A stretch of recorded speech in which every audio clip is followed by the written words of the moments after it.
بعد فأعوذ بالله من الشيطان الرجيم. بسم الله الرحمن الرحيم. قل بفضل الله وبرحمته فبذلك فليفرحوا هو خير مما يجمعون. صدق الله العظيم وصدق رسوله النبي الكريم، ونحن على ذلك لمن الشاهدين والشاكرين،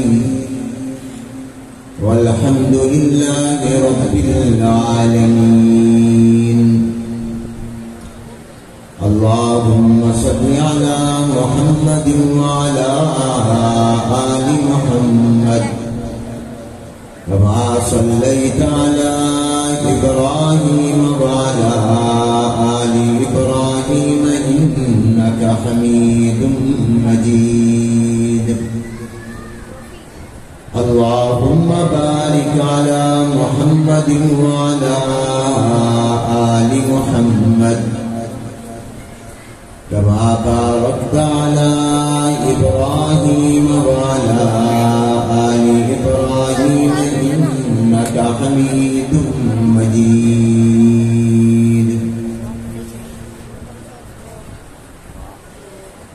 قابل صد احترام حضرات علماء کرام، اساتذہ کرام، بزرگان محترم، برادران اسلام اور عزیز طلباء، السلام علیکم ورحمۃ اللہ وبرکاتہ.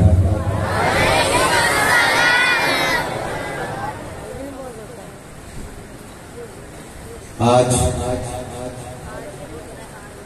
مدرسہ عربیہ ریاض العلوم رشید آباد کالونی ملتان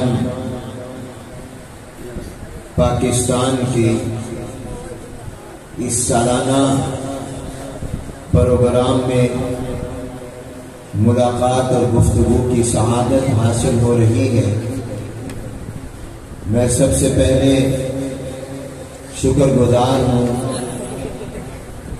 حضرت مولانا عطاء الرحمان صاحب دامت برکاتہ العالیہ، محترم جناب حافظ شفیق الرحمان صاحب دامت برکاتہ العالیہ، اور مدرسہ کی انتظامیہ کا، جنہوں نے اس مبارک اور مقدس اجتماع میں شرکت کی دعوت دے کر ہمیں بھی اس سعادت میں شریک کیا. اللہ تعالیٰ ان حضرات کو اپنی شان کے مطابق بہتر جزا اور بدلہ عطا فرمائے، اور پھر ان تمام بچوں کو، ان کے والدین کو، ان کے اساتذہ کو مبارکباد پیش کرتا ہوں، جنہوں نے مدرسہ عربیہ ریاض العلوم میں قرآن کریم حفظ کیا، حافظ قرآن ہونے کا اعزاز حاصل کیا، اور جناب نبی کریم حضور اکرم صلی اللہ علیہ وآلہ وسلم کے فرمان کے مطابق سب سے بہترین ہونے کا لقب پایا. جیسا کہ آپ نے بھی سنا کہ جناب نبی کریم صلی اللہ علیہ وسلم نے فرمایا، خیرکم من تعلم القرآن وعلمہ، تم سب سے بہترین وہ ہے جس نے قرآن کریم کو سیکھا بھی اور قرآن کریم کو سکھایا بھی. جو بچے حافظ ہوئے، بچیاں حافظ ہوئیں، وہ سب سے بہترین بن گئے. اور ان کو سب سے بہترین میں نے اور آپ نے نہیں قرار دیا، کائنات کی سب سے بہترین ہستی نے فرمایا کہ وہ سب سے بہترین ہے۔ اور پھر یہ بھی اعزاز ان کو ملا کہ حضور علیہ السلام نے فرمایا اشراف امتی حملۃ القرآن، میری امت کے بڑے لوگ وہ ہیں جو اپنے سینوں میں قرآن کو اٹھائے ہوئے ہیں۔ تو سب سے بہترین بھی بن گئے اور سب سے بڑے بھی بن گئے قرآن کی برکت سے۔ تو یہ ان کو میں مبارکباد پیش کرتا ہوں۔ اور پھر ان بچوں کو اور ان کے والدین کو خاص طور پر چند ضروری باتیں عرض کرنا چاہتا ہوں۔ قرآن کریم کے حافظ کا کیا مقام مرتبہ ہے وہ آپ نے سن لیا، آپ جانتے ہیں۔ قرآن کریم کتنی عظیم الشان دولت ہے، نعمت ہے، آپ سب جانتے ہیں۔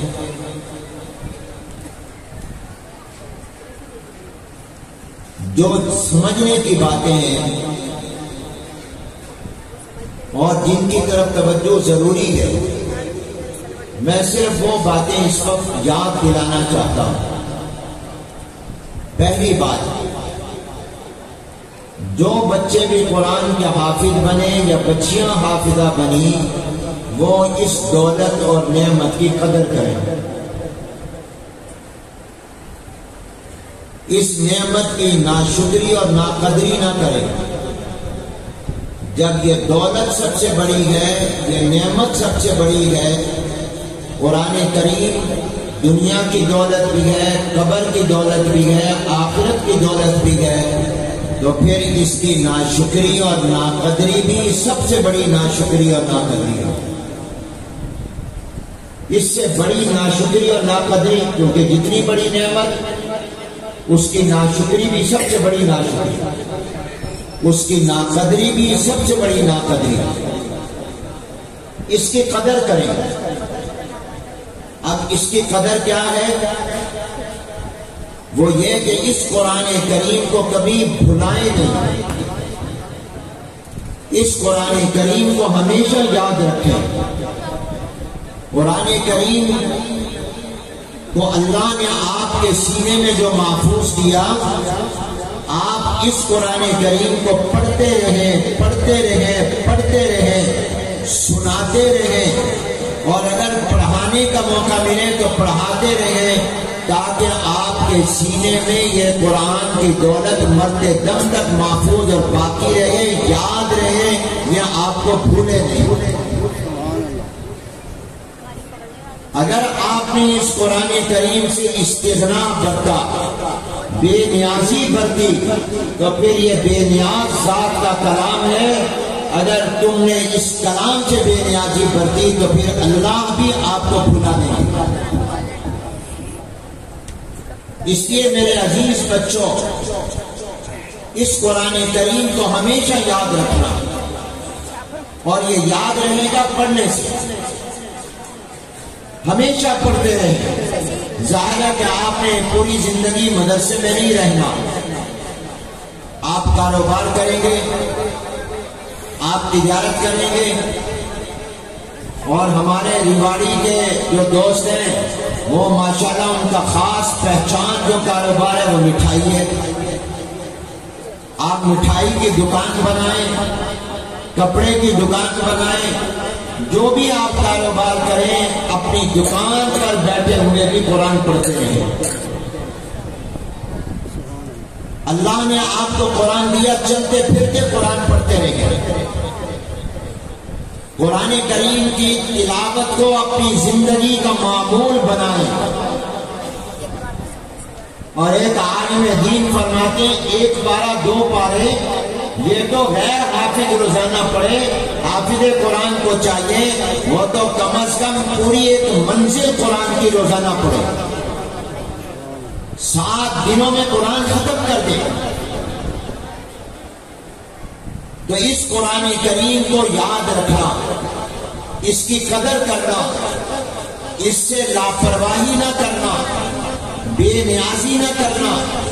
کتنے قرآن کے حافظ ہیں جنہوں نے قرآن کو بھلا دیا، جن کو قرآن کریم اب یاد نہیں ہے۔ کیوں؟ اس لیے کہ قرآن پڑھتے نہیں، قرآن کریم کو کبھی اٹھا کر نہیں دیکھتے، قرآن کی تلاوت کو اپنی روز کی زندگی کا معمول بنائے، چلتے پھرتے قرآن پڑھیں۔ ہم نے اپنے استاد حضرت قاری رحیم بخش صاحب رحمۃ اللہ علیہ کو اپنی گناہگار آنکھوں سے دیکھا کہ وہ چلتے پھرتے آتے جاتے ہر وقت قرآن پڑھتے رہے، اور جب آپ قرآن پڑھتے رہیں گے تو آپ کو قرآن کبھی بھولے گا نہیں، آپ کو قرآن دیکھنے کی ضرورت بھی نہیں پڑے گی، اتنا قرآن یاد ہو جائے گا کہ آپ چلتے پھرتے آسانی سے قرآن پڑھ سکیں۔ تو قرآن کریم کی تلاوت کو اپنی زندگی کا معمول بنائیں۔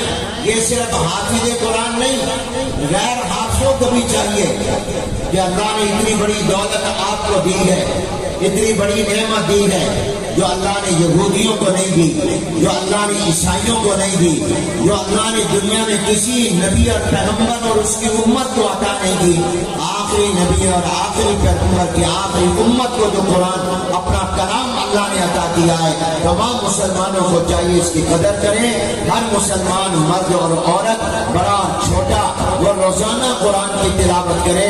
حافظ کو زیادہ کریں، مگر عام آدمیوں کو چاہیے زیادہ نہیں تو کم از کم ایک پارا نہیں تو آدھا پارا نہیں تو ایک پاؤ، یہ قرآن کریم کے 2-4 رکوع روزانہ آپ پڑھیں، پھر دیکھیں آپ کی زندگی میں کتنی رونق، کتنا سکون، کتنا اطمینان، کتنی بہار آتی ہے۔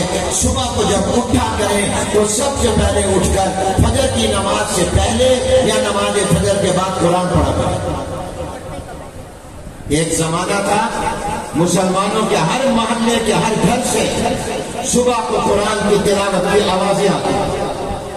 رشید آباد والوں، اس طرح تمہاری پہچان ٹوپی اور داڑھی ہے اور تمہاری عورتوں کی پہچان برقع ہے، اپنی اس پہچان کو، اپنی اس امتیاز کو، اپنی اس تشخص کو باقی رکھو، اپنی اولادوں کو دو، اپنی نسلوں کو دو۔ اسی طرح تمہاری پہچان خاص طور پر یہ بن جائے کہ رشید آباد کے ہر گھر سے صبح کو قرآن کی تلاوت کی آواز آئے۔ قرآن کی تلاوت کو اپنا معمول بناؤ۔ دفتر، دکان، مارکیٹ، بازار آتے جاتے، دکان پر بیٹھے ہوئے جب فارغ وقت ملے قرآن پڑھنے لگ جائے۔ قرآن اللہ نے کیوں دیا؟ تاکہ بندے کا اللہ سے تعلق قائم ہو، اللہ تعالیٰ سے دوستی قائم ہو جائے۔ تو قرآن کریم کی تلاوت کو اپنی زندگی کا معمول بناؤ۔ حافظ قرآن زیادہ مقدار میں پڑھے اور عام لوگ جتنی مقدار میں پڑھ سکے وہ قرآن کی تلاوت کرے۔ اس قرآن کریم کی قدر کا ایک طریقہ یہ بھی ہے کہ جن لوگوں کو اللہ نے حافظ قرآن بنایا ہے، میں ان سے بھی اور خاص طور پر ان کے والدین سے بھی کہتا ہوں کہ قرآن کو یاد رکھنے کا ایک طریقہ یہ بھی ہے کہ کوئی رمضان ایسا نہ گزرے جس رمضان میں حافظ قرآن بچہ مصلی نہ سنائے، تراویح میں قرآن نہ سنائے۔ رمضان آ رہا ہے، اللہ ہم سب کو نصیب فرمائے، آمین کہے۔ ابھی سے تمام حافظ، دادا یا پرانے، چھوٹے یا بڑے، اس بات کی نیت اور ارادہ کریں کہ میں نے آنے والے رمضان میں تراویح کے اندر قرآن کریم ضرور سنانا۔ جب آپ تراویح میں قرآن سنائیں گے تو پورے سال کا بھولا ہوا یاد ہو جائے گا۔ پورا سال آپ نہیں پڑھا ہوگا تو آپ کو پھر یاد ہو جائے گا، دن میں کئی مرتبہ آپ دہرائیں گے۔ الحمدللہ میں نے آج تک قرآن کو حفظ کرنے کے بعد کوئی رمضان ایسا نہیں گزرا جب میں نے تراویح میں قرآن نہ سنایا۔ اور اب مجھے سفر ہوتے ہیں، مصروفیت ہوتی ہے، تو میں کوشش کرتا ہوں کہ 5 دنوں میں 10 دنوں میں اپنا قرآن ایک مرتبہ شروع رمضان میں پورا سنا لوں تو الحمدللہ میں نے 5 پارے بھی قرآن کریم کے تراویح میں سنائے ہیں، اور اب بھی سناتا ہوں 5 پارے یا 3 پارے، اور بعض اوقات 10 پارے بھی پڑھے۔ آج تک میں نے الحمدللہ تراویح کا نامہ نہیں کیا، اللہ آگے بھی توفیق عطا فرمائے۔ آپ جتنے حافظ ہیں اور جن کے بچے حافظ ہیں، حافظوں کے باپ اب سے اپنے بچے کو کہنے لگ گئے بیٹا آپ نے آنے والے رمضان میں قرآن سنانا ہے، مسلح سنانا، مسجد مل جائے بہت اچھی بات، اور اگر مسجد نہ ملے تو آپ اپنے گھر میں سنائیں، آپ اپنی دکان میں سنائیں، آپ بازار میں قرآن سنائیں۔ زیادہ نمازی نہ ملے، 2 ملے، 3 ملے، 4 ملے، 5 ملے، کوئی بات نہیں، آپ اپنے گھر میں گھر کی عورتوں کو پیچھے کھڑا کریں اور خود آگے کھڑے ہو جائیں، والد کو بھائی کو ایک آپ کو پیچھے کھڑا کر دیں، باقی پیچھے عورتیں ہو جائیں، عورتوں کی نماز تراویح کی جماعت مل جائے گی۔ تو قرآن کریم حافظ قرآن پر اس کو اپنے پر فرض کرنا چاہیے، واجب کرنا چاہیے کہ میں نے رمضان میں قرآن کریم ضرور سنا۔ جو رمضان میں حافظ ہو کر مصلی نہیں پڑھتا، قرآن نہیں سناتا تراویح میں، میرے نزدیک وہ قرآن کی قدر نہیں کرتا، وہ قرآن کریم کا شکر ادا نہیں کر رہا۔ تو اپنے اس قرآن کریم کو یاد کرو۔ اور اگلی بات، جن بچوں نے قرآن حفظ کیا مدرسہ عربیہ ریاض العلوم میں، یہ نیت اور ارادہ کریں، اور ان کے والد بھی ارادہ کریں کہ ہم انشاءاللہ کوشش کریں گے کہ ہم اپنے بچوں کو دین کا عالم بھی بنائیں، قرآن کا عالم بھی بنائیں، کیونکہ قرآن صرف لفظوں کا نام نہیں ہے، معنی کا نام بھی ہے۔ تو کم سے کم درجہ یہ ہے کہ جن بچوں نے قرآن کریم حفظ کیا وہ کم سے کم، اگر مولوی عالم 8 سال 9 سال نہیں لگانا چاہتے، یہ فرض واجب نہیں ہے، کوئی بات نہیں، وہ کم از کم قرآن کا ترجمہ، قرآن کا مطلب ضرور پر سمجھیں۔ قرآن کریم کے ترجمے کی کلاس میں اگر مولانا عطاء الرحمان صاحب سے درخواست کروں گا کہ وہ اپنے مدرسے میں رمضان کے بعد سے یا رمضان سے ایک کلاس قرآن کے ترجمے کی شروع کر دیں۔ وہ بچے جو ذرا اس عمر کے ہو گئے کہ عربی گرامر بچے سمجھ سکتے ہیں، ان کو بنیادی گرامر سمجھا کر کم از کم ان کو قرآن کریم کا ترجمہ پڑھا دیں، تاکہ قرآن کریم کے لفظ اللہ نے ان کو دیے معنی بھی آ جائیں، کیونکہ قرآن صرف لفظوں کا نام نہیں ہے، لفظ اور معنی دونوں کا نام ہے۔ ان کو پورا قرآن آ جائے، وہ عشق للنظم والمعنی جميعا، قرآن لفظ اور معنی دونوں کا نام ہے۔ حافظ قرآن بچے بھلے مولوی نہ بنے، بھلے اولا ثانیہ ثالثہ رابعہ یہ کتابیں 8 سال 9 سال نہ پڑھیں، فرض واجب کے درجے میں یہ نہیں ہے، ہو جائے تو بہت اچھا ہے، فرض کفایہ ہے، لیکن کم از کم قرآن کریم کا ترجمہ اور قرآن کی آیتوں کا مطلب ہر حافظ قرآن کو آنا چاہیے۔ اور جب وہ قرآن کریم کے الفاظ کا ترجمہ جانتا ہوگا اور پھر قرآن پڑھے گا اور تلاوت کرے گا تو اس کا لطف ہی اور ہوگا۔ میں اکثر سناتا ہوں کہ میں ایک مرتبہ مسجد نبوی میں رمضان المبارک کا مہینہ تھا، نماز تراویح مسجد نبوی شریف میں لاکھوں مسلمانوں کے ساتھ نماز تراویح پڑھ رہا تھا۔ نماز شیخ علی الحذیفی دامت برکاتہم پڑھا رہے تھے، جو مسجد نبوی کے سب سے بڑے امام ہیں، بہت سارے نیک اللہ والے ہیں۔ ایک شخص نے خواب میں دیکھا کہ جب یہ قرآن کریم پڑھتے ہیں تو حضور اکرم صلی اللہ علیہ وسلم ان کے ماتھے کو چومتے، بہت درویش بڑی آواز میں سوز ہے، بہت آرام آرام سے ٹھہر ٹھہر کر ایک ایک آیت کر کے پڑھتے ہیں۔ تو وہ قرآن کریم کی تلاوت تراویح میں کر رہے تھے. یہ آیتیں آگے بسم اللہ الرحمن الرحیم ما کان محمد ابا احد من رجالکم ولکن رسول اللہ وخاتم النبیین وکان اللہ بکل شیء علیما. یہ جب آیتیں شیخ علی الحذیفی دامت برکاتہم نے دوران نماز تراویح تلاوت کی اور پڑھی، رونے لگے. کیوں رونے لگ گئے؟ وہ سمجھ رہے تھے کہ اللہ تعالیٰ کیا فرما رہے ہیں.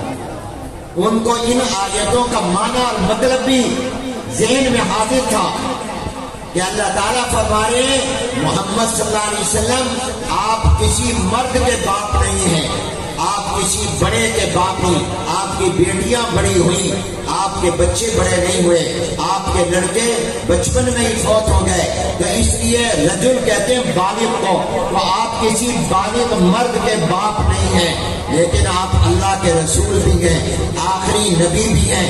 جب یہ آیتیں پڑھی تو ان کا ذہن اس طرف چلا گیا کہ اللہ تعالیٰ اپنے نبی کا نام لے کر ان کا تذکرہ کر رہے ہیں، اور میں حضور کے مصلی پر، حضور کے شہر، حضور کی مسجد میں کھڑا یہ تلاوت کر رہا ہوں اور حضور پاس روضہ مبارک میں سن رہے ہیں. یقیناً یہ تصور آیا. کیوں آیا؟ کیونکہ ترجمہ جانتے تھے. تو کیفیت کیا ہوئی؟ رونے لگ گئے، آنسو جاری ہو گئے. گویا اللہ کا شکر ادا کر رہے ہوں گے کہ میں کتنا خوش نصیب ہوں کہ میں حضور علیہ السلام کا تذکرہ جن آیتوں میں اللہ نے کیا ہے، میں وہ حضور کے شہر میں، حضور کی مسجد میں، حضور کے مصلی پر کھڑا ہو کر پڑھ رہا ہوں اور حضور کو سنا رہا ہوں. اگر مانا نہ آتا ہوتا تو روتے نا. یہ کیفیت کاری نہ ہوتی. سارا مجمع رونے لگ گیا، کیونکہ مجمع میں بہت سارے عرب ہوتے ہیں، وہ جان رہے ہوتے ہیں، اور ہمارے جیسے لوگ جو ترجمہ نہیں جانتے، جن کو پتہ نہیں چلتا کہ یہ کیوں رو رہے ہیں، وہ روتوں کو دیکھ کر رونے لگ جاتے ہیں. ہم لوگ بھی رونے لگ گئے، پاکستانی بھی، ہندوستانی، بنگلہ دیشی بھی رو رہے. وہ ماحول بن گیا. تو انہوں نے اپنے رونے کو ضبط کیا اور پھر آگے قرآن کی تلاوت، کیونکہ آگے پڑھنا تو تھا، پارا تو پورا کرنا ہے. اب اس سے اگلی آیتوں میں گئے تو پہلے سے زیادہ رونے لگے، کیونکہ آگے کیا آ رہا تھا؟ آگے یہ آیتیں آ رہی تھی. بسم اللہ الرحمن الرحیم یا ایھا النبی انا ارسلناک شاہدا ومبشرا ونذیرا وداعیا الی اللہ باذنہ وسراجا منیرا. اس میں اللہ تعالیٰ حضور علیہ السلام کی شان بیان کر رہے ہیں، حضور علیہ السلام کا مقام اور مرتبہ، کمالات بیان کر رہے ہیں. اللہ تعالیٰ فرما رہے ہیں اے نبی ہم نے آپ کو گواہ بنا کر بھیجا، ہم نے آپ کو ڈرانے والا بنا کر بھیجا، ہم نے آپ کو خوشخبریاں سنانے والا، جنت کی خوشخبریاں، اللہ کی نعمتوں رحمتوں کی خوشخبریاں سنانے والا، ہم نے آپ کو گواہ بنا کر بھیجا، ہم نے آپ کو خوشخبریاں سنانے والا بنا کر بھیجا، ہم نے آپ کو قبر جہنم کے عذاب سے ڈرانے والا بنا کر بھیجا، ہم نے آپ کو اللہ کی طرف بلانے والا، دعوت دینے والا بنا کر بھیجا، اور ہم نے آپ کو چمکتا چراغ بنا کر بھیجا، روشن چراغ بنا کر بھیجا. جب یہ آیتیں پڑھی تو شیخ علی الحذیفی پہلے سے زیادہ رونے لگ گئے، اشکبار ہو گئے، رقت طاری ہو گئی، گریہ و زاری میں ہچکی بن گئی کہ میں کتنا خوش نصیب ہوں کہ حضور کے شہر میں، مسجد نبی میں، حضور کے مصلی پر قرآن کی تلاوت تراویح کی نماز میں کر رہا ہوں، اور اللہ تعالیٰ اپنے محبوب پیغمبر کی شان، سیرت، کمالات بیان کر رہا ہے اور میں تلاوت کر رہا ہوں، حضور سن رہے ہیں. اگر شیخ علی الحذیفی ان آیتوں کا معنی نہ جانتے تو بتاؤ کبھی روتے؟ کیا ان کے اوپر یہ کیفیت طاری ہوتی؟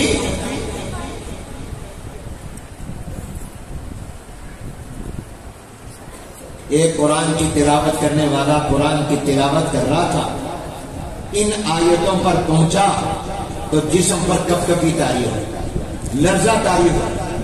اللہ تعالیٰ فرما رہے ہیں بسم اللہ الرحمن الرحیم نبئ عبادی انی انا الغفور الرحیم وان عذابی هو العذاب العلیم۔ میرے بندوں کو بتا، اب میں نے پڑھا آج آپ کو کچھ نہیں پتا چلا، میرے بندوں کو بتا دیجئے اللہ کہہ رہی ہے میں بہت بخشنے والا، بہت رحم کرنے والا۔ جب یہ پڑھا تو خوشی ہوئی کہ میرا رب بڑا بخشنے والا، رحمت کرنے والا، لیکن آگے ہی کہا یہ بھی بتا دیجئے کہ اگر کوئی میری نافرمانی کرے گا تو میرا عذاب بھی بڑا دردناک اور بڑا سخت ہے۔ تو یہ جب پڑھا تو جسم پر کب کبھی اور لرزہ طاری ہو گیا۔ کس کے اندر یہ تحمل ہے کہ عذاب کا سامنا کر سکے؟ ایک ہی آیت میں اللہ کا جمال بھی ہے، اللہ کا جلال بھی ہے۔ اب یہ کیفیتیں آپ نے قرآن کی یہ آیت بھی پڑھی ہوگی، اللہ کہتے ہیں بسم اللہ الرحمن الرحیم انا انزلنا الیکم کتابا فیہ ذکرکم افلا تعقلون۔ اے لوگوں، ہم نے جو قرآن اتارا ہے اس قرآن میں تمہاری اپنی کہانیاں بھی موجود ہیں، تمہاری اپنی زندگی اور تمہارے اپنے کارنامے کرتوت سارے ہم نے قرآن میں بیان کیے۔ اگر کوئی قرآن کو سمجھتے ہوئے قرآن کو پڑھے گا، اس کو جائزہ لینا چاہے گا، اس کو نظر آئے گا کہ میں جو کچھ کر رہا ہوں میرا قرآن میں اس کا حال بیان ہو رہا ہے، نیک ہے تو اس کا بھی ہو رہا ہے، برا ہے تو اس کا بھی بیان ہو رہا ہے۔ تو میرے عزیزوں، ہر مسلمان بڑے اور چھوٹے کو چاہیے وہ قرآن کریم کا ترجمہ کرے، قرآن کی تفسیر کو پڑھے۔ میں خاص طور پر تمام بوڑھوں سے کہتا ہوں کہ اب تم دکان پر نہیں جاتے یا تھوڑی دیر جاتے ہو، بچوں نے دکانیں سنبھالنی ہیں، کاروبار سنبھالنی ہے، وہ خوش نصیب ہیں باپ جن کے کاروبار کو ان کی زندگی میں ان کی اولاد سنبھالے اور اپنے ماں باپ کو فارغ کر دے۔ وہ ماں باپ خوش نصیب ہوتے ہیں۔ تم میں سے بہت سے لوگوں کی دکانوں کو میں ذاتی طور پر جانتا ہوں، تمہارے بچوں نے سنبھال لیا، تمہاری اولاد تیار ہو گئی ہے، تمہارے کاروبار سنبھال گئے۔ تم برکت کے لیے، ان کی حوصلہ افزائی کے لیے اور اپنے تجربے سے فائدہ پہنچانے کے لیے دکانوں پر جاتے ہو، گھنٹہ دو گھنٹہ جایا کرو، لیکن تم اب فارغ ہو گئے ہو، اپنے گھر میں اور دکان میں جا کر قرآن پڑھا کرو، قرآن کا ترجمہ سیکھا، قرآن کریم کی تفسیر سیکھو، اپنے موبائلوں میں قرآن کریم کو ڈالو۔ ہر ایک کے پاس قرآن موبائل ہے، اپنے موبائل میں قرآن کریم کو ڈال لو، چلتے پھرتے آتے جاتے فارغ بیٹھے ہوئے قرآن پڑھنے لگ جایا کرو، اور ترجمے والے قرآن بھی آواز میں بھی آ گئے ہیں، اپنے ڈال لو، قرآن پڑھتے جاؤ یا دیکھتے جاؤ اور ساتھ ساتھ ترجمہ بھی سمجھتے جاؤ۔ قرآن صرف لفظوں کا نام نہیں ہے۔ بسم اللہ الرحمن الرحیم یہ قرآن ہے، مگر پورا نہیں، پورا یہ ہے شروع کرتا ہوں اللہ ہی کے نام سے جو بڑا مہربان نہایت ہے۔ جن کی زبان عربی ہے ان کو تو آتا ہی ہے، میری اور آپ کی زبان عربی نہیں ہے، ہمیں اس کا ترجمہ اپنی زبان میں سیکھنا چاہیے۔ اور اگر بوڑھے قرآن حفظ کرنے لگ جائیں تو انشاءاللہ اول تو اللہ تعالیٰ ان کو لمبی زندگی دے دے گا جس میں وہ قرآن کے حافظ ہو جائیں گے۔ روزانہ 1 آیت 2 آیت 4 آیتیں حفظ کرنے لگ جاؤ بوڑھو، اور اگر تم مر گئے اور قرآن کے حفظ سے پہلے قبر میں چلے گئے تو اللہ تعالیٰ فرشتوں کو مقرر کر دے گا جو فرشتے قبر میں تمہارا قرآن پورا کرا دے گا۔ تمام بوڑھے مرد اور عورتیں وہ قرآن کریم کو یاد کرنا شروع کریں، قرآن کریم کو سمجھنا شروع کریں۔ قرآن کریم کے الفاظ ایسے گپے مارتے رہتے ہیں، وقت ضائع کرتے ہیں، غیبتیں چغلیاں کرتے ہیں، اپنے آپ کو گناہ گار کرتے ہیں۔ اپنا یہ وقت قیمتی بناؤ، قرآن کریم کی تلاوت کرو یا قرآن کریم کا ترجمہ مطلب سمجھو۔ کتنے پکے نمازی ہیں، 40 50 60 سال ان کی عمریں ہو گئی ہیں، مگر اب تک وہ ان صورتوں کا ترجمہ بھی نہیں جانتے جو روزانہ نماز میں پڑھتے، جو روزانہ نماز میں سنتے۔ کتنے لوگ ہیں جن کو قل اعوذ برب الفلق کا مطلب آتا ہو، قل اعوذ برب الناس کا معنی آتا ہو، قل یا ایھا الکافرون اذا جاء نصر اللہ والفتح تبت یدا ابی لہب، اور قل هو اللہ احد اللہ الصمد، ان کا ترجمہ نہیں آتا۔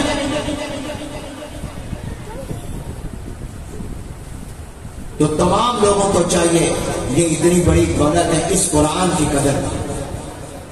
گانے آتے ہیں، گانے یاد کرتے ہیں، غزلیں یاد کرتے ہیں، قرآن یاد کرو، قرآن کریم کا ترجمہ یاد کرو، قرآن کو سمجھو، اور جب تم اور میں قرآن سمجھ کر پڑھیں گے پھر قرآن کی تلاوت کا مزہ ہی کچھ اور ہے، پھر قرآن کریم کی تلاوت کا لطف ہی کچھ اور ہے۔ جو قرآن سمجھ کر پڑھ رہا ہوتا ہے اس کی نماز کا رنگ بدل جاتا ہے۔ لوگ کہتے ہیں کہ ہم نماز میں کھڑے ہوتے ہیں، شیطان بڑا بدماش ہے، وسوسے ڈالتا ہے، اور واقعتاً بھولی ہوئی باتیں بھی 2 جگہ یاد آتی ہیں، ایک بیت الخلا میں اور ایک نماز میں۔ اچھا، یہ بھی 2 جگہوں پر بھولی ہوئی باتیں بھی یاد آتی ہیں، ایک نماز میں، ایک جب بیت الخلا میں کرتے ہیں۔ اب نماز میں جو بھولی باتیں یا شیطان وسوسے ڈالتا ہے تاکہ اس کا دھیان اللہ کی طرف سے ہٹ جائے، تو نمازی نماز میں اگر یہ چاہتا ہے کہ میں وسوسے نہ آئے، میری نماز خالص رہے، میری نماز اعلیٰ درجے کی بن جائے، میری نماز قیمتی بن جائے، تو اس کا ایک طریقہ یہ ہے کہ جو نماز میں قرآن تم پڑھ رہے ہو یا اگر کسی امام کے پیچھے پڑھ رہے ہو تو تم اس کی تلاوت میں غور کرنے لگ جاؤ، اگر اس کے لفظوں میں غور کرنے لگ جاؤ ان وسوسوں کا علاج ہو جائے گا، اور نہیں تو یہ کر لو کہ ان لفظوں کا ترجمہ اگر سمجھ گئے تو اس کے معنی میں غور کرنے لگ جاؤ تو تمہیں دوسرے خیال اور وسوسے نہیں آئے۔ مثلا میں نماز پڑھا رہا ہوں، بسم اللہ الرحمن الرحیم الحمد للہ رب العالمین، اب میں بھی پڑھتے ہوئے اس کے معنی میں غور کرنے لگ جاؤں، آپ میرے پیچھے کھڑے ہوئے اس کے معنی میں غور کرنے، آپ نے زبان سے تو پڑھنا نہیں، آپ مقتدی چپ رہنا ہے، لیکن آپ زبان سے کہے بغیر دل میں اس کے معنی پر غور کرنے لگ جائیں، اگر آپ کو ترجمہ اور معنی آتا ہے آپ وسوسوں سے بچ جائیں گے، آپ ادھر ادھر کے خیالات سے بچ جائیں گے، آپ کی نماز قیمتی اور اعلیٰ ہو جائے گی۔ یہ وسوسوں سے بچنے کا طریقہ ہے۔ تو قرآن کریم کو یاد رکھو، قرآن کریم کو حفظ کرو، قرآن کریم کو سمجھو، اور پھر قرآن کریم پر عمل بھی کرو۔ یہ اصل چیز عمل کی۔ قرآن کریم کا اصل حق یہ ہے کہ اس پر عمل کیا جائے۔ قرآن کہتا ہے نماز پڑھو تو نماز پڑھو، قرآن کہتا ہے روزہ رکھو، روزہ رکھو، قرآن کہتا ہے زکات دو، زکات دو، قرآن کہتا ہے سچ بولو، جھوٹ نہ بولو، اس پر عمل کرو۔ ان تمام چیزوں پر آپ حضرات عمل کریں۔ تو میرے دوستوں اور بھائیوں، میں نے آج آپ سے جو باتیں ایسی اس پر آپ عمل کریں گے کہ نہیں کریں گے؟ بولو بولو، آپ کو میری بات سمجھ آئی؟ کیا سمجھ آئی؟ نمبر 1 میں نے یہ کہا کہ قرآن کے جو حافظ ہیں وہ اس دولت کی قدر کریں، اور قدر یہ ہے، اس نعمت کا شکر یہ ہے کہ اس کو بھلائیں نہیں، اس کو ساری زندگی یاد رکھیں۔ آپ کو پتہ ہے بعض ایسے قرآن کے عاشق دنیا سے گئے ہیں کہ وہ ہر وقت قرآن پڑھتے رہتے تھے، چلتے پھرتے اٹھتے بیٹھتے قرآن کی تلاوت ان کی خوراک بن گئی تھی، حتیٰ کہ جب وہ بیت الخلا میں جاتے تھے تو اپنے ہاتھ سے اپنی زبان کو زبردستی پکڑتے تھے، ان کی زبان بیت الخلا میں بھی قرآن پڑھنے سے رکتی نہیں تھی جب تک کہ وہ پکڑے۔ بیت الخلا میں گئے، وہاں نہیں قرآن پڑھنا، تو پکڑ کر بیٹھتے تھے، کیوں؟ اس لیے کہ ان کی زبان پر قرآن جاری ہو گیا۔ تو آپ حضرات کو بھی ہمیں بھی چاہیے ہم بھی قرآن کم از کم کچھ تو پڑھا کریں، تو اس نعمت کی قدر کریں اور ان بچوں سے میں نے کہا اس کا ترجمہ سیکھیں، قرآن کا مطلب سیکھیں، اور بڑے حضرات بھی وہ قرآن کو حفظ کرنا شروع کریں، قرآن کو یاد کرنا شروع کریں، پڑھنا شروع کریں، قرآن کو سمجھنا شروع کریں۔ اور حافظ قرآن سے میں نے آج ارادہ کروایا ہے، وعدہ اس لیے کہ گناہ گار نہ ہو جاؤ، جو اس مجمع میں تو کئی حافظ ہوں گے، وہ ارادہ کریں کہ ہم انشاءاللہ آنے والے رمضان میں مسجد مل گئی تو مسجد، نہیں تو کسی بھی جگہ ہم قرآن مصلی ضرور سنائیں گے، تراویح میں سنائیں گے، ہاتھ کھڑا کریں۔